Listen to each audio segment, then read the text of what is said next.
Alhamdulillah, alhamdulillahilladzi hadana lihadza wa ma kunna linahtadiya laula an hadanallah. Ashhadu an la ilaha illallah wahdahu la syarika lah wa ashhadu anna Muhammadan abduhu wa rasuluh. Allahumma shalli wa sallim ala asyrafil anbiya'i wal mursalin Sayyidina Muhammadin wa ala alihi wa sahbihi ajma'in, amma ba'd. Faya ayyuhal muslimun, usikum wa iyaya bitaqwallah faqad fazal muttaqun. Wasma'u ma qala Allah ta'ala fil Qur'anil Karim. A'udzu billahi minasy syaithanir rajim. Wala tahsabannal ladzina qutilu fi sabilillahi amwata bal ahya'un 'inda rabbihim yurzaqun. Al-ayah. Hadirin jamaah Jumat rahimakumullah. Mengawali khutbah ini tidak lupa khatib menyampaikan wasiat khususnya untuk diri pribadi kami dan kepada kita sekalian. Marilah kita terus berusaha, berupaya meningkatkan kedekatan diri kita kepada Allah, meningkatkan ketakwaan kita kepadanya dengan terus berusaha menjalankan segala perintah-perintahnya dan juga berusaha menjauhi segala larangannya.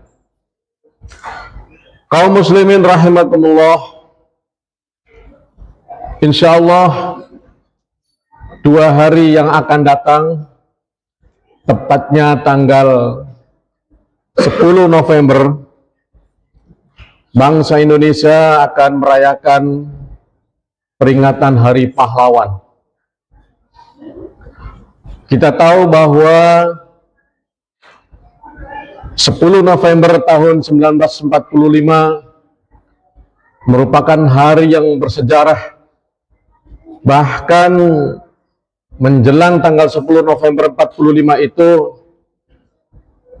sejarah mencatat di Indonesia banyak sekali peristiwa-peristiwa yang sesungguhnya ingin melemahkan kemerdekaan kita.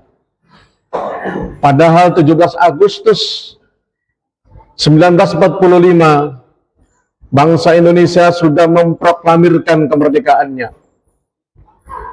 Namun bangsa-bangsa penjajah belum puas, sehingga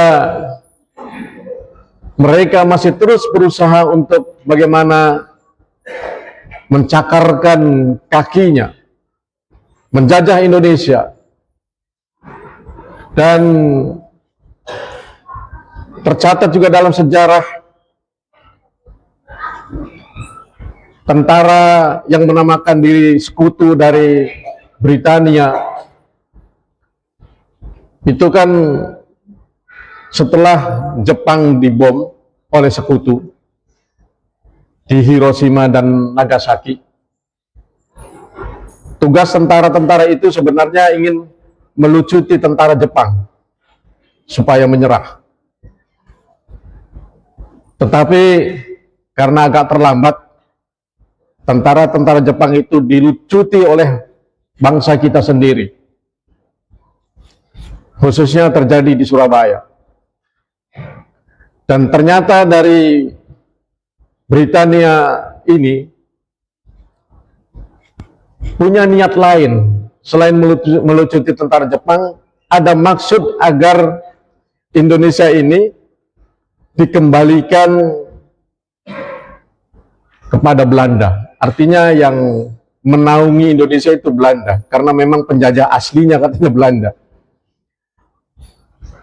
Tentu saja rakyat Indonesia marah dan kemudian mengadakan perlawanan-perlawanan sampai puncaknya adalah 10 November yang kemudian dicatat oleh pemerintah kita sebagai Hari Pahlawan. Kaum muslimin rahimakumullah, mengingat Hari Pahlawan yang ada di Indonesia ini sebagai seorang muslim, sebagai umat Islam, kita juga teringat dengan perjuangan Rasulullah dengan para sahabatnya, khususnya di dalam perang Uhud, yang kemudian menjadi background, menjadi asbabun nuzul ayat yang saya sampaikan di awal tadi, yakni surat Ali Imran 169. Kata Allah, wala tahsabannal ladzina qutilu fi sabilillahi amwata. Janganlah kalian mengira, menduga bahwa mereka yang mati syahid di jalan Allah itu adalah mati. Jangan dianggap mereka itu mati begitu saja. Bal ahya'un 'inda rabbihim yurzaqun. Sebaliknya mereka justru hidup dan diberi rezeki oleh Allah di alam yang hanya Allah yang tahu. Ayat ini sekaligus menguatkan bahwa sosok pejuang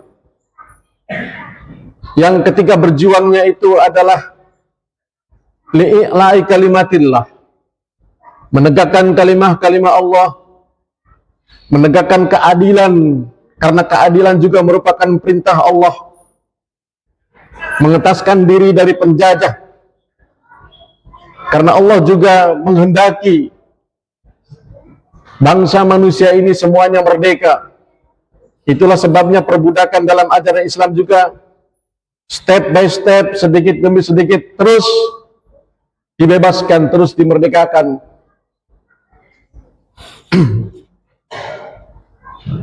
Maka ini merupakan satu perjuangan yang punya nilai yang sangat tinggi, yang sering kita sebut sebagai mati syahid ketika mereka berjuang kemudian mati di dalam peperangan itu.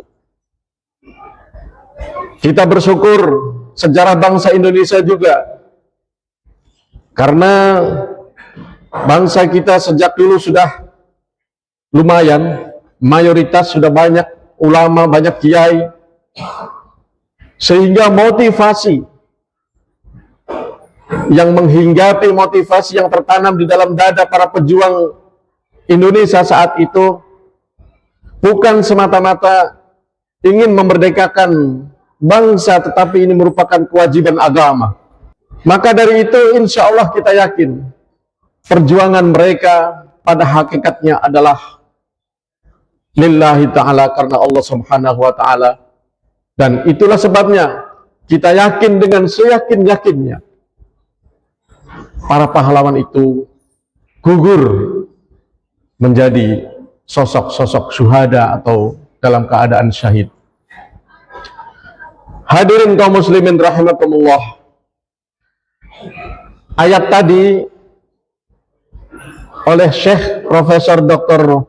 Wahbah Az-Zuhaili, seorang pakar fikih dan tafsir dari negeri Suriah,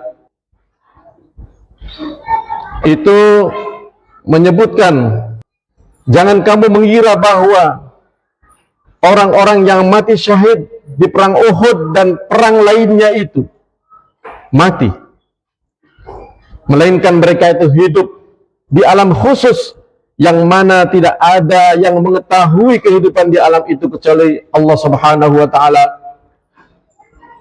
Ya, hal ini disebutkan dalam hadis bahwa roh para syuhada itu berada di atas sungai yang berkilau di pintu surga, di kubah berwarna hijau. Sesungguhnya mereka itu di surga diberi rezeki dan makan oleh Allah subhanahu wa ta'ala. Kaum muslimin rahimakumullah, belajar dari para syuhada, sahabat-sahabat Nabi ini, begitu juga belajar dari para pejuang kita, para pahlawan kita.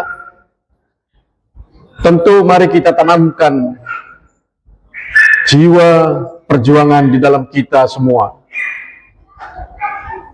Kewajiban untuk berjuang menegakkan kalimat Allah tidak selesai ketika Indonesia sudah merdeka. Itu baru selesai nanti setelah dunia ini berakhir. Namun tentu saja perjuangannya disesuaikan dengan situasi dan kondisi yang ada. Perjuangan kita mungkin saat ini di alam yang sudah merdeka, sudah damai, bagaimana kita bisa turut membantu, misalnya mengentaskan saudara-saudara kita yang masih ada di bawah garis kemiskinan, yang masih hidup susah, membantu setidaknya memberikan jalan, memberikan informasi kepada adik-adik kita misalnya yang sampai saat ini masih dalam kesulitan untuk bekerja, masih banyak pengangguran. Kemudian juga bagaimana kita menanamkan akhlakul karimah, perilaku-perilaku yang baik, perilaku-perilaku yang mulia pada generasi saat ini. Karena kita tahu innama bu'itsu liutammima makarimal akhlak. Di antara tujuan Rasulullah diutus oleh Allah menjadi nabi dan rasul adalah untuk menyempurnakan akhlak. Banyak sekali kasus-kasus, kejadian-kejadian yang jauh dari akhlakul karimah, tetapi sebaliknya merupakan akhlakus sayyi'ah, kebobrokan moral. Ada kasus-kasus yang naudzubillah min dzalik. Seorang anak tega membunuh ibu kandungnya sendiri. Seorang ayah tega membunuh anaknya sendiri. Kemudian juga ada orang yang baku cekcok urusan tertentu, urusan hutang piutang, sampai-sampai baku bunuh. Begitu juga dalam persaingan, di dalam kehidupan sehari-hari kita, baik di dalam dunia pendidikan, dunia birokrasi, masih banyak persaingan-persaingan yang naudzubillah min dzalik, jauh dari kata fastabiqul khairat, yang Allah sesungguhnya memberitakan persaingan berlomba itu semestinya dalam kebaikan dan untuk kebaikan. Akan tetapi karena banyak ambisi manusia yang kemudian ia ingin menang sendiri, maka persaingan juga menjadi kotor dan menggunakan segala cara. Tidak peduli dihalalkan atau diharamkan oleh Allah, yang penting saya menang. Akhlak-akhlak seperti inilah yang sesungguhnya mesti kita perjuangkan dan menjadi tugas dan kewajiban kita semua sebagai umat Islam, sesuai dengan profesi masing-masing, sesuai dengan kekuatan dan kemampuan masing-masing, untuk terus berusaha memperjuangkan nilai-nilai Islam yang menjadi inti daripada diutusnya Nabi kita Muhammad sallallahu alaihi wasallam. Kaum muslimin rahimakumullah, apa sikap kita setelah merdeka ini? Antara lain tentu yang pertama adalah kita bersyukur. Jangan berhenti bersyukur, kita bangsa Indonesia ini telah diberi kemerdekaan oleh Allah, hakikatnya Allah. Walaupun melalui perjuangan kita, ikhtiar kita, tetapi Allah lah yang kemudian meloloskan bangsa Indonesia menjadi bangsa yang merdeka.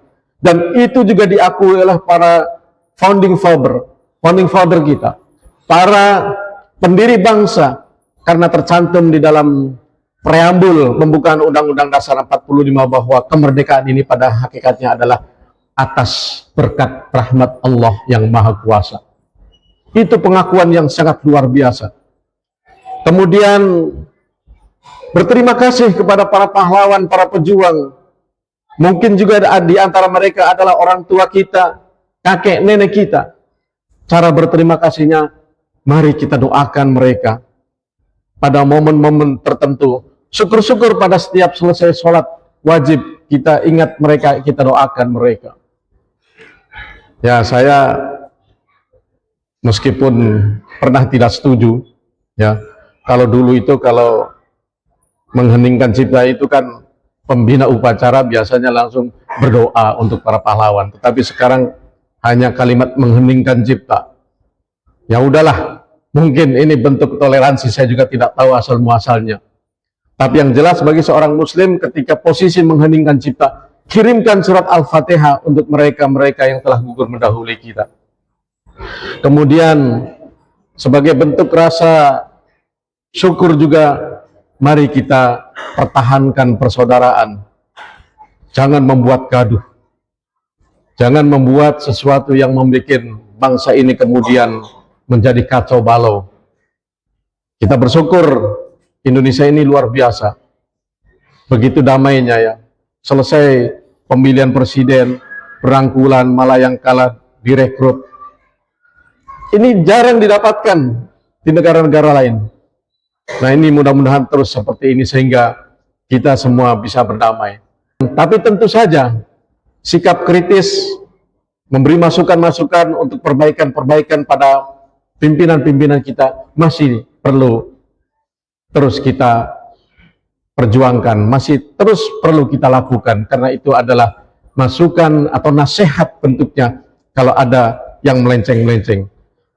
Dan terakhir tentu saja sebagai dasar negara yang sudah disetujui bersama Pancasila kita, yang diawali dengan sila pertama ketuhanan yang Maha Esa sampai sila kelima keadilan sosial bagi seluruh rakyat Indonesia, semestinya jangan hanya sebagai simbol, jangan hanya sebagai lambang saja, tetapi benar-benar bisa kita realisasikan bersama.